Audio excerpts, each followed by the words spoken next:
எந்தவோர் அரசியல்வாதியும் அதிகார தத்துவம் கொண்ட எவரும் இனிமேல் சட்டத்தை விட மேலானவர்களாக இருக்க முடியாது என ஜனாதிபதி அனுரகுமார திசாநாயக்க தெரிவித்துள்ளார். அனைவரும் சட்டத்திற்கு அடிபணிய வேண்டும். தைப்போலவே சட்டம் பற்றிய மக்கள் மத்தியில் சிதைவடைந்துள்ள நம்பிக்கையை மீண்டும் உறுதிப்படுத்த வேண்டும். சட்டத்தின் ஆட்சியானது உறுதிப்படுத்தப்படுவது இந்த நாடாளுமன்றத்தில் ஆக்கப்படுகின்ற சட்டங்கள் மூலமாக மாத்திரமல்ல, சட்டங்களை உருவாக்கினால் மாத்திரமே போதாது. அந்த சட்டங்கள் முறைப்படி நடைமுறைப்படுத்தப்படல் வேண்டும்.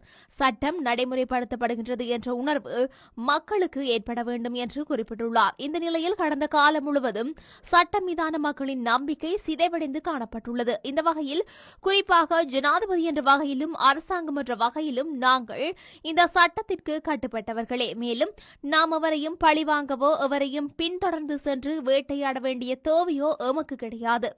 ஒவ்வொருவருக்கும் சுதந்திரமாக அரசியலில் ஈடுபடுவதற்கான உரிமையை நாங்கள் நிலைநாட்டுவோம் என்று அனுரகுமார திசாநாயக்க குறிப்பிட்டுள்ளார்.